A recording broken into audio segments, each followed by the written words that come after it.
तब उसका देवर उसके पास आकर खड़ा हो जाता।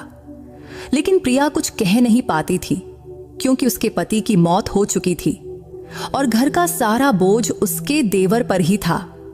उसके देवर का नाम कमल था, जो देखने में बहुत ही गोरा चिट्टा और आकर्षक था। लेकिन प्रिया उससे कभी बात नहीं करती थी। लेकिन एक रात घर में सिर्फ वो दोनों ही थे।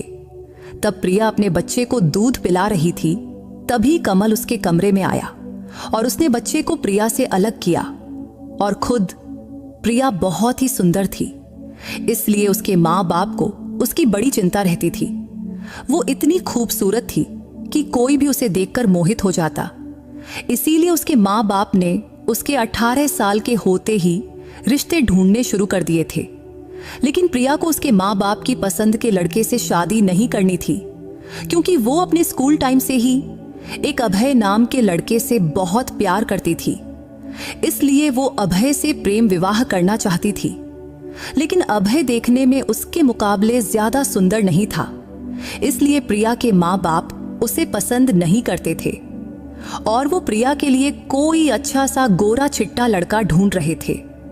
वैसे प्रिया के पिता का स्वभाव बहुत सख्त था, इसलिए उन्होंने प्रिया से पहले ही कह दिया था कि अगर तूने अभय से शादी की तो इस घर के दरवाजे तेरे लिए हमेशा के लिए बंद हो जाएंगे।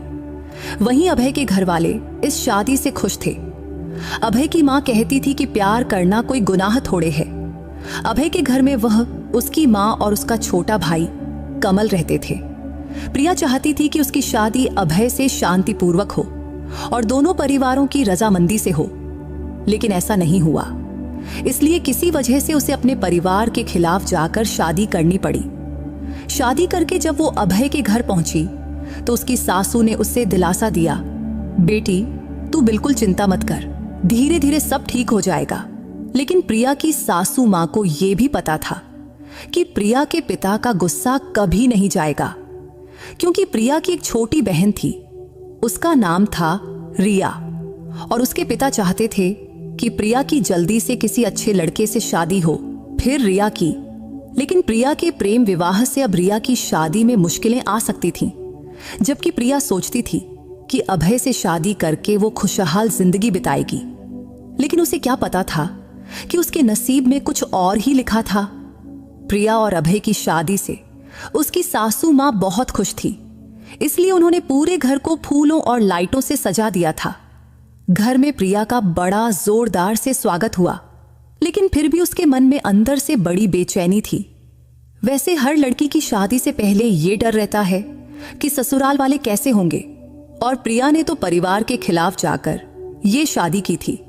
और शादी से पहले प्रिया की सासू माँ से उसकी एक बार मुलाकात हुई थी, लेकिन फिर प्रिया ने खुद को तसल्ली दी कि जो होगा अच्छा ही होगा। अभय मध्यम वर्ग के परिवार से था, लेकिन जब प्रिया शादी करने अपने ससुराल पहुंची तो उसकी सासू माँ और देवर ने उसका बड़े प्यार से स्वागत किया। इस तरह प्रिया की अभय से शादी का सपना पूरा हो चुका था और अब उसकी सुहागरात थी। तो प्रिया के मन में हर लड़की की तरह ढेर सारी इच्छाएं थीं और आज वो सब पूरी होने वाली थी। जब प्रिया कमरे में जाने वाली थी, तभी उसकी सासू माँ ने उसके हाथ में दूध का गिलास थमाया और कहा, ये हमारी रीत है, अभय आएगा तो दोनों मिलकर पीना। तब प्रिया को अपनी सासू माँ की बात समझ आ गई, तो वो शर्माकर हामी भर दी। फिर वो कमरे में चली गई। अंदर जाकर देखा तो पूरा कमरा फूलों से सजा हुआ था। तो उसने दूध का गिलास टेबल पर रखा और बिस्तर पर जाकर बैठ गई। भले ही प्रिया की अभय से प्रेम विवाह हुई थी, लेकिन उसके मन में थोड़ा बहुत डर तो था ही। हालांकि शादी से पहले वो अभय से खूब बातें किया करती थी, लेकिन आज उसे समझ नहीं आ रहा था कि क्या कहे। तब प्रिया अपने पति अभय के कमरे में आने का इंतजार कर रही थी। वो चुपचाप बिस्तर पर बैठी थी, लेकिन उसके मन में कई सारे ख्याल चल रहे थे। थोड़ी देर बाद अभय कमरे में आया। उसे देखते ही प्रिया के दिल की धड़कनें तेज हो गईं। माथे पर पसीना छलकने लगा। आते ही अभय धीरे से उसके पास आकर बैठ गया और बोला, क्या हुआ प्रिया, आज तू बहुत घबराई हुई लग रही है। तब अभय समझ गया था कि प्रेम विवाह होने के बावजूद भी प्रिया के मन में परिवार की चिंता थी। इसलिए उसने प्रिया का हाथ पकड़ा और कहा, मैं तुझे वचन देता हूँ प्रिया, मैं पूरी जिंदगी तेरे साथ रहूंगा और तुझे हमेशा खुश रखने की पूरी कोशिश करूंगा और तेरी आंखों में एक भी आंसू नहीं आने दूंगा। अभय की बातें सुनकर प्रिया उसे बड़े प्यार से देखने लगी थी, क्योंकि अभय की आंखों में उसके लिए अपार प्यार दिख रहा था। इसलिए अब उसके मन का डर भी कहीं गायब हो गया था।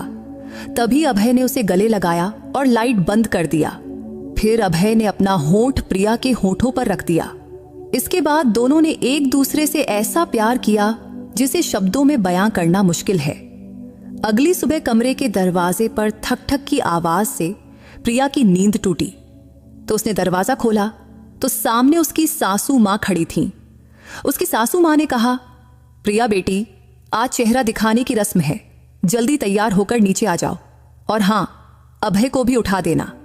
सासू मां के जाने के बाद प्रिया ने दरवाजा बंद किया और अभय को उठाने लगी, लेकिन अभय को आज नींद से उठने का बिल्कुल मन नहीं था। तो वो बोला, प्लीज प्रिया, थोड़ा और सोने दो ना, तू भी आ जा और सो जा। ये कहते हुए उसने प्रिया को फिर से अपनी बाहों में खींच लिया। तभी प्रिया ने हड़बड़ाते हुए कहा, नहीं नहीं, मां अभी आई थी, कह रही थी कि चेहरा दिखाने की रस्म शुरू करनी है, इसलिए हमें जल्दी तैयार होकर नीचे जाना पड़ेगा। तब उसने एक सांस में सब बता दिया। लेकिन अभय आज कुछ ज्यादा ही रोमांटिक मूड में था, इसलिए उसने प्रिया की एक न सुना और उसे फिर से बिस्तर पर खींच लिया और अपना प्यार लूटाने लगा। थोड़ी देर बाद उसने प्रिया को छोड़ा। तब प्रिया नहाने चली गई। नहाकर लौटी तो उसने एक सुंदर सी साड़ी पहनी। फिर अभय भी नहाकर तैयार हो गया। फिर दोनों हॉल में पहुंचे। वहां सारे मेहमान उनकी प्रतीक्षा कर रहे थे। पहले दोनों ने साथ में नाश्ता किया, फिर चेहरा दिखाने की रस्म शुरू हुई। प्रिया को देखने वाली हर औरत उसकी खूबसूरती की तारीफ कर रही थी। रस्म के दौरान प्रिया ने गौर किया कि उसका देवर कमल उसे कुछ अजीब नजरों से देख रहा था, लेकिन उसने सोचा शायद ये उसका वहम होगा, क्योंकि उसने आज पहली बार उसे ठीक से देखा था। प्रिया का वो दिन बहुत ही व्यस्त था, लेकिन वो बहुत खुश थी, क्योंकि उसने शादी को लेकर जो सपने देखे थे वो आज पूरे होते दिख रहे थे। क्योंकि प्रिया के मन में हमेशा एक डर रहता था कि कहीं उसके इस सुख को किसी की नजर न लग जाए, लेकिन उसने कभी नहीं सोचा था कि उसका ये डर सच हो जाएगा। वैसे अभय को अक्सर ऑफिस के काम से दूसरे शहर जाना पड़ता था। हालांकि तब शादी के बाद सब कुछ ठीक चल रहा था, लेकिन शादी के 7 महीने बाद अभय एक बार फिर ऑफिस के काम से बाहर गया हुआ था। लेकिन रास्ते में उसका एक भयानक हादसा हो गया, जिसमें उसकी मौके पर ही मौत हो गई। वो दिन प्रिया के लिए जिंदगी का सबसे काला दिन था। ये खबर सुनते ही प्रिया का होश उड़ गया। तब उसे यकीन ही नहीं हो रहा था कि अभय अब इस दुनिया में नहीं रहा, क्योंकि उसका मन ये मानने को तैयार ही नहीं था। क्योंकि अभय तो हमेशा कहता था कि वो इस रिश्ते को 7 जन्मों तक निभाएगा, फिर वो उसे इतनी जल्दी कैसे छोड़ सकता था। उस शाम को जब अभय का पार्थिव शरीर घर लाया गया तो उसे देख प्रिया का दिल टुकड़े टुकड़े हो गया।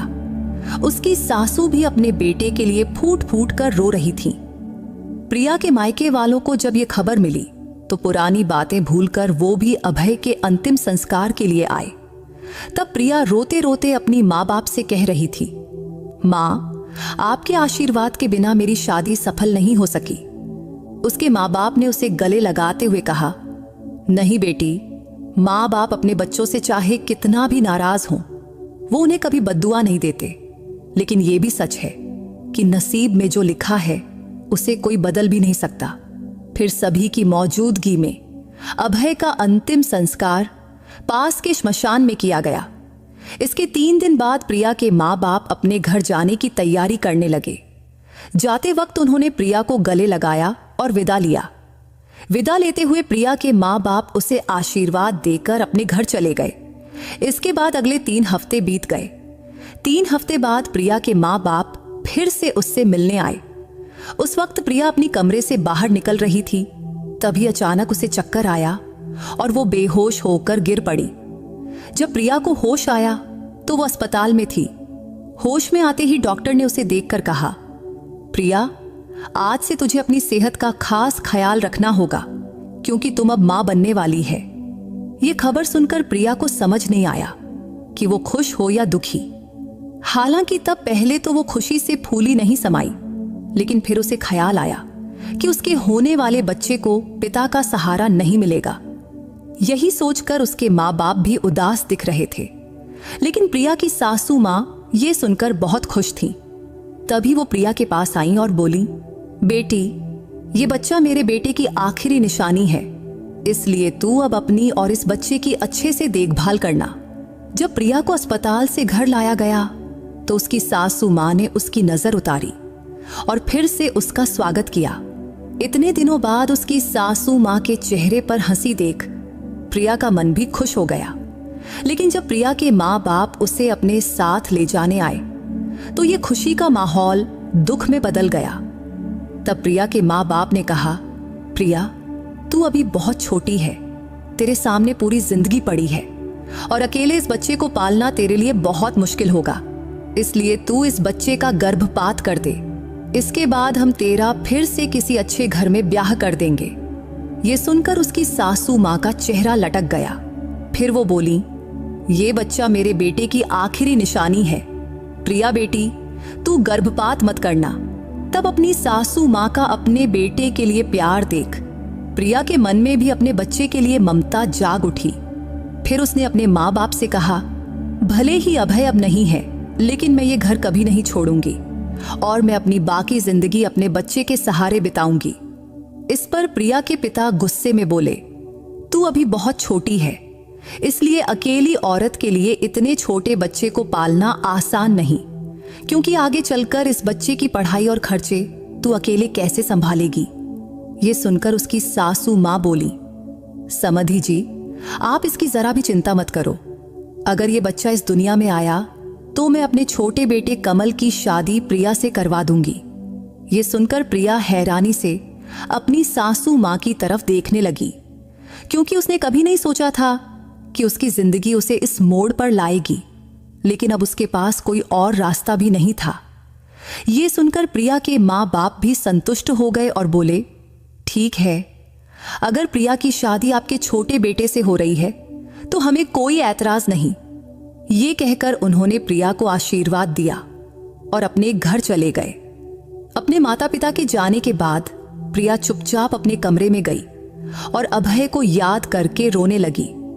अब वो सोच रही थी कि अगर आज अभय जिंदा होता तो अपने बच्चे की खबर सुनकर कितना खुश होता, लेकिन उसके नसीब में ऐसा कुछ लिखा होगा ये उसने कभी नहीं सोचा था। लेकिन अब उसे अपने बच्चे के लिए जीना था। ये सोचकर प्रिया ने अपनी सेहत का ज्यादा ख्याल रखना शुरू किया।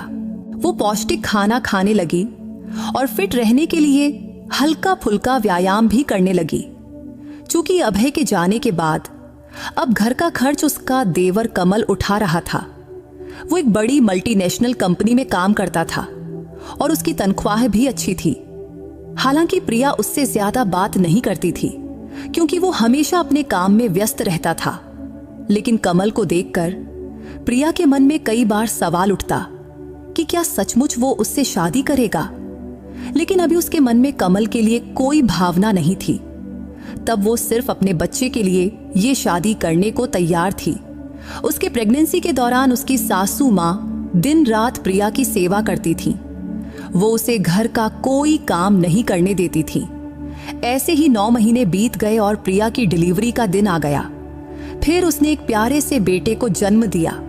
अपने नन्हे नातू को देख प्रिया की सासू माँ की खुशी का ठिकाना नहीं रहा। उन्होंने पूरे मोहल्ले में पेड़े बंटवाए। 5 दिन बाद जब प्रिया को अस्पताल से घर लाया गया तो उसकी सासू माँ ने उसका और नातू का फिर से बड़े प्यार से स्वागत किया। बेटे के जन्म की खुशी में प्रिया के माँ बाप भी उससे मिलने आए। वो अपने साथ प्रिया के लिए साड़ी और बच्चे के लिए ढेर सारे कपड़े और खिलौने लाए। ये सब देख प्रिया बहुत खुश हुई, लेकिन फिर वो अभय की याद में खो गई और वो सोचने लगी कि अगर आज अभय होता तो वो भी अपने बेटे के लिए ढेर सारे कपड़े और खिलौने लाता। ये सोचते हुए उसकी आंखों से आंसू बहने लगे। तभी प्रिया के माँ बाप ने उसकी सासू माँ से कहा, अब प्रिया की डिलीवरी हो चुकी है, तो जैसा आपने कहा था अब आप अपने छोटे बेटे कमल की शादी प्रिया से करवा दीजिए। इस पर प्रिया की सासू मां ने जवाब दिया, आप लोग बिल्कुल चिंता ना करें, मुझे अपना वादा भलीभांति याद है, क्योंकि प्रिया की सासू मां ने कहा था कि वो जल्द ही प्रिया की शादी अपने छोटे बेटे कमल से करवा देंगी। इसके बाद कुछ दिन ऐसे ही बीत गए, लेकिन अब प्रिया को चिंता सताने लगी कि कहीं ऐसा ना हो कि कमल इस शादी से मना कर दे, क्योंकि प्रिया ने आज तक कमल के मुंह से अपनी शादी के बारे में कुछ नहीं सुना था। ये बात उसने सिर्फ अपनी सासू मां के मुंह से ही सुनी थी। इसलिए अगर कमल ने शादी से इनकार कर दिया तो प्रिया कहां जाएगी और उसे और उसके बच्चे को कौन स्वीकार करेगा। यही चिंता अब उसे दिन रात सता रही थी। एक रात प्रिया पानी पीने के लिए उठी और किचन की तरफ गई। तभी उसे अपनी सासू मां के कमरे से बातचीत की आवाज सुनाई दी। तो प्रिया चुपके से अपनी सासू मां के कमरे के पास गई और दरवाजे पर कान लगाकर सुनने लगी। तब उसकी सासू मां कमल से उसकी और प्रिया की शादी की बात कर रही थी, लेकिन कमल शादी से मना कर रहा था। वो अपनी मां से कह रहा था, प्रिया मेरी भाभी है तो मैं उससे शादी कैसे कर सकता हूं। इस पर प्रिया की सासू मां ने जवाब दिया, अगर तू प्रिया से शादी नहीं करेगा तो वो अपने बेटे को लेकर चली जाएगी और मैंने उसके माँ बाप को वचन दिया है कि तुम दोनों की शादी करवाऊंगी।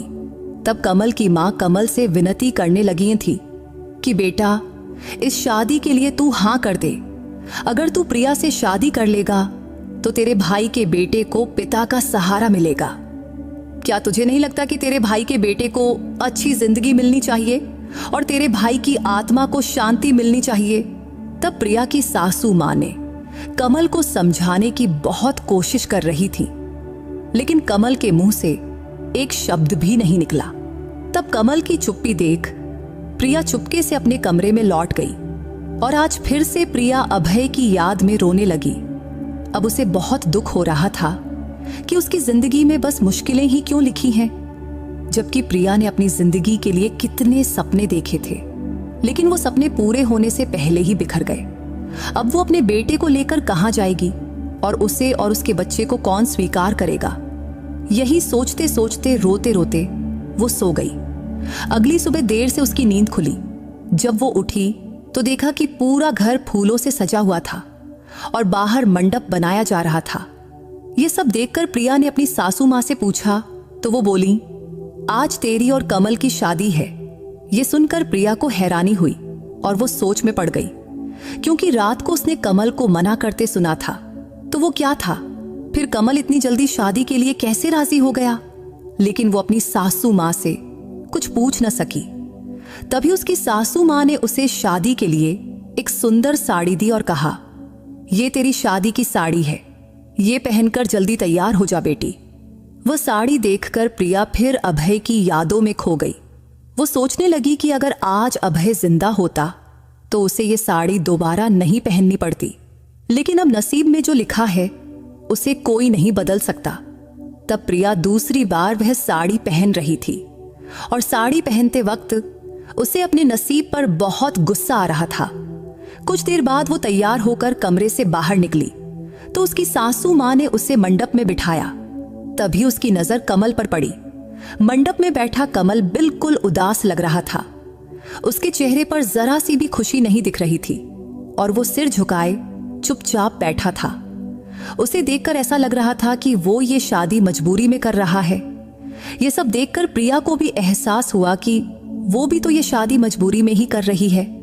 तब प्रिया और कमल की शादी बड़े सादे तरीके से हुई। इस शादी में प्रिया के माँ बाप भी मौजूद थे। शादी के बाद दोनों ने बड़ों के पैर छूकर आशीर्वाद लिया। उस रात जब उसकी सासू माँ ने प्रिया को कमल के कमरे में भेजा तो वो बहुत घबरा रही थी, क्योंकि उसे नहीं पता था कि आज कमल उससे कैसा बर्ताव करेगा। इसलिए ये रात उसकी जिंदगी की सबसे अजीब रात हो सकती थी। यही सोचते सोचते वो बहुत परेशान हो रही थी। फिर भी प्रिया चुपचाप बिस्तर पर जाकर बैठ गई और कमल का आने का इंतजार करने लगी। इंतजार करते करते रात के 1 बज गए, लेकिन कमल कमरे में नहीं आया। रात के 1:30 बजे जब कमल कमरे में आया तो प्रिया को जागते देख भी वो उससे कुछ नहीं बोला। तब प्रिया भी उससे कुछ नहीं बोली, क्योंकि आज उनका रिश्ता बदल चुका था और आज वो पति पत्नी बन चुके थे। लेकिन फिर भी उनके बीच पति पत्नी जैसी कोई भावना नहीं दिख रही थी। तभी कमल चुपचाप बिस्तर से तकिया लेकर बालकनी में जाकर सो गया। उसके इस बर्ताव से प्रिया बहुत परेशान हो गई, फिर भी वो उससे कुछ कह न सकी और चुपचाप सो गई। अगली सुबह जब प्रिया की नींद खुली तो कमल पहले ही फ्रेश होकर बाहर जा चुका था। हालांकि प्रिया को पता था कि कमल के लिए इस रिश्ते को स्वीकार करना बहुत मुश्किल होगा, लेकिन साथ ही उसे यह भी मालूम था कि चुप रहने से कोई हल भी नहीं निकलेगा। कमरे से बाहर आते ही उसकी सासू मां ने प्रिया को उसका बेटा थमाया और बोली, रात भर तेरा बेटा जागता रहा है, अभी सोया है, लो इसे संभालो। तब प्रिया का बेटा गहरी नींद में सो रहा था, लेकिन जैसे ही उसने उसे गोद में लिया वो जोर जोर से रोने लगा। तो प्रिया ने अपनी सासू मां से कहा, शायद इसे भूख लगी होगी। इतना कहकर प्रिया अपने बच्चे को लेकर कमरे में चली गई। कमरे में आते ही उसने तुरंत अपने बच्चे को सीने से लगाया और उसे दूध पिलाने लगी। जब प्रिया अपने बेटे को दूध पिला रही थी तभी कमल कमरे में आया, लेकिन उसे देखते ही प्रिया ने दूध पिलाना बंद कर दिया और बच्चे को अपने से अलग कर लिया। तब शायद उसे थोड़ा असहज महसूस हुआ था, क्योंकि पहले ऐसा कभी नहीं हुआ था। वो हमेशा अपने कमरे में जाकर बच्चे को दूध पिलाती थी। तब कमल ने भी प्रिया की तरफ देखकर अपना सिर झुका लिया। शायद उसे भी नहीं पता था कि प्रिया बच्चे को दूध पिला रही है। वैसे प्रिया और कमल का रिश्ता कब ठीक होगा और क्या उनका रिश्ता कभी पति पत्नी जैसा बनेगा, ये दोनों को ही नहीं पता था। इसके बाद और कुछ दिन ऐसे ही बीत गए। अब कमल प्रिया के बेटे से बहुत प्यार करने लगा था और वो उसके लिए नए नए खिलौने लाता और उसे पिता जैसा प्यार भी देता था। लेकिन आज तक प्रिया और कमल के बीच पति पत्नी का रिश्ता नहीं बन पाया था। एक रात प्रिया की तबीयत ठीक नहीं थी। तब उसे तेज बुखार था और उसका बेटा भूख की वजह से जोर जोर से रो रहा था। तब जैसे ही प्रिया ने उसे दूध पिलाना शुरू किया कि तभी कमल कमरे में आया और वहीं खड़ा हो गया। तब कमल को अपने पास खड़ा देख प्रिया को बहुत शर्मिंदगी महसूस हुई, लेकिन कमल वहीं खड़ा रहा। तब प्रिया को उसका ये बर्ताव बिल्कुल पसंद नहीं आया। तब प्रिया कुछ बोल पाती उससे पहले ही कमल ने बच्चे को उससे अलग किया और कहा, तुम मुझे गलत समझ रही हो। मैं यहां सिर्फ ये बताने आया था कि तुम्हें तेज बुखार है। ऐसे में बच्चे को दूध पिलाना ठीक नहीं है, वरना वो भी बीमार पड़ सकता है। इतना कहकर कमल बच्चे को बाहर ले गया और खुद पाउडर का दूध बनाकर उसे पिलाने लगा। ये देख प्रिया को अपनी गलती समझ आई। फिर वो तुरंत उठकर बाहर गई और देखा कि कमल उसके बेटे को बड़े प्यार से दूध पिला रहा है। तभी प्रिया माफी मांगने कमल के पास गई, लेकिन वो गुस्से में उठकर वहां से चला गया। अब प्रिया और कमल के बीच की दूरी खत्म होने के कोई आसार नहीं दिख रहे थे। लेकिन आज कमल के इस व्यवहार से प्रिया समझ गई थी कि वो उसके बेटे से बहुत प्यार करता है। अब प्रिया और कमल की शादी को 2 महीना बीत चुका था, लेकिन दोनों एक ही कमरे में रहते हुए भी अलग अलग सोते थे। कमल कमरे में सोफे पर सोता, जबकि प्रिया अपने बेटे के साथ बिस्तर पर। एक दिन उसकी सासू मां ने प्रिया से पूछा, प्रिया, तुम और कमल इस शादी से खुश तो हो ना? इस पर प्रिया ने हाँ में सिर हिलाया। फिर आगे उसकी सासू मां ने पूछा, क्या तुम दोनों के बीच पति पत्नी जैसा रिश्ता बन पाया है? तब प्रिया को उनकी बात अच्छे से समझ आ गई कि वो क्या पूछना चाहती हैं, तो उसने नहीं में सिर हिलाया। ये देख उसकी सासू मां बोली, तुम्हारी शादी को अब 2 महीना हो गया है, लेकिन तुम दोनों के बीच अभी तक कोई रिश्ता नहीं बना। ये बिल्कुल ठीक नहीं है। मुझे तो लगा था कि शादी के बाद कमल खुद ब खुद तुम्हारे करीब आ जाएगा, लेकिन अब लगता है कि ये सोचना मेरी गलती थी। हालांकि अब तुम्हारी शादी हो चुकी है, तो मेरा कहना है कि अगर हो सके तो तुम कमल से इस बारे में बात करो और इस रिश्ते को आगे बढ़ाओ। शायद वो तुम्हारी भावनाओं को समझ ले। आखिर तुम दोनों अब पति पत्नी हो और कभी न कभी तुम्हें इस रिश्ते को आगे ले जाना ही होगा। ये सुनकर प्रिया को भी लगा कि उसकी सासू मां जो कह रही हैं वो सही है। इसलिए उस रात वो कमरे में कमल का इंतजार करने लगी। जब कमल कमरे में आया और उसने देखा कि प्रिया उसका इंतजार कर रही है तो उसे हैरानी हुई, लेकिन प्रिया ने हिम्मत करके कहा, मुझे तुमसे कुछ जरूरी बात करनी है। इस पर कमल बोला, हाँ बोलो, मैं सुन रहा हूं। फिर प्रिया ने कहा, ऐसे कब तक चलेगा? हम कब तक एक दूसरे से भागते रहेंगे? हमारी शादी को 2 महीना हो गया है, लेकिन आज तक हमारे बीच पति पत्नी जैसा कोई रिश्ता नहीं बना। ये सुनकर कमल गुस्से में बोला, मैंने ये शादी माँ के कहने पर की है, ताकि तुम मेरे भाई के बेटे को माँ से दूर न ले जाओ।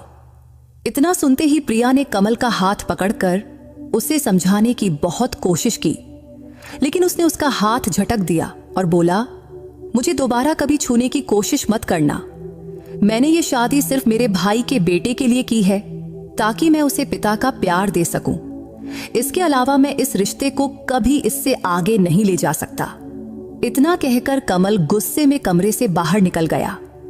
तभी उसकी मां ने उसका हाथ पकड़ा और उसे वापस कमरे में ले आई। दरअसल जब कमल और प्रिया बात कर रहे थे तब उसकी सासू मां बाहर खड़ी थी और उन्होंने उनकी सारी बातें सुन ली थीं। तब प्रिया की आंखों से आंसू बह रहे थे। वो सोच रही थी कि उसकी जिंदगी ने उसे किस मोड़ पर लाकर खड़ा कर दिया है। फिर उसने अपने आंसू पोंछे और फैसला किया कि अब वो इस घर में नहीं रहेगी। वो कमल से तलाक लेगी और उसे छोड़कर अपने मायके चली जाएगी। हालांकि प्रिया को पता था कि इस फैसले से उसकी जिंदगी में कई मुश्किलें आएंगी, लेकिन अब वो हर मुश्किल का सामना करने को तैयार थी। उस वक्त रात के 12 बज चुके थे। कमल जब कमरे में आया तो प्रिया ने उससे कहा, कल हम दोनों एक दूसरे को तलाक दे देंगे। इससे तुझे जबरदस्ती से आजादी मिलेगी और मुझे भी तुझ पर अपने और अपने बेटे का बोझ नहीं डालना पड़ेगा। ये सुनकर कमल ने प्रिया को बिस्तर पर बिठाया और उसके पैरों के पास बैठकर माफी मांगने लगा। लेकिन प्रिया को समझ नहीं आया कि कमल को अचानक क्या हो गया। तभी उसने देखा कि उसकी सासू मां कमल के पीछे खड़ी थी। तभी उसकी सासू मां ने अपने दोनों हाथ जोड़कर प्रिया से माफी मांगी और बोली, प्रिया बेटी, कमल को एक आखिरी मौका दे दो। तभी कमल ने प्रिया का हाथ पकड़ा और कहा, मुझे माफ कर दो प्रिया। अब तक मैंने तुझसे जो बुरा बर्ताव किया उसके लिए मुझे माफ कर दो। तुम जानती है कि तुम मेरे बड़े भाई की पत्नी थी और मेरी भाभी थी, इसलिए मैं अपने मन को तुझे पत्नी के रूप में स्वीकार करने के लिए मना नहीं पाया। लेकिन अब से मैं इस रिश्ते को आगे बढ़ाने की पूरी कोशिश करूंगा। शायद इसमें मुझे थोड़ा वक्त लगे। तब यह कहते हुए कमल की आंखों से आंसू बह रहे थे। तब वो अपने बड़े भाई अभय को याद करते हुए बोला, अगर आज भाई जिंदा होते तो ये सारी मुश्किलें ना आती। शायद आज हम अपनी अपनी जिंदगी में खुश होते। तब अभय का नाम सुनकर प्रिया की भी आंखें भर आईं। फिर उसने कमल से कहा, ठीक है, मैं तुम्हें एक मौका जरूर दूंगी, लेकिन जब तक हम पति पत्नी का रिश्ता पूरी तरह स्वीकार नहीं करते तब तक हम दोस्ती का रिश्ता तो निभा ही सकते हैं। क्योंकि जब तक हम एक दूसरे से बात नहीं करेंगे तब तक एक दूसरे को समझ नहीं पाएंगे, क्योंकि हमारे न बोलने की वजह से ही हमारे बीच दूरियां बनी हैं। तभी उसकी सासू मां आगे बढ़ी और प्रिया के माथे को चूमकर बोली, बेटी, तुम दोनों पति पत्नी के रिश्ते में आगे बढ़ो और खुश रहो। मुझे इससे ज्यादा और क्या चाहिए? बस मेरे बच्चे सुखी रहें, यही काफी है। इसके बाद उसकी सासू मां कमरे से बाहर चली गईं। फिर कमल और प्रिया भी अपने कमरे में सो गए। इसके बाद कमल का व्यवहार धीरे धीरे बदलने लगा था, क्योंकि अब दोनों एक दूसरे से बात करने लगे थे।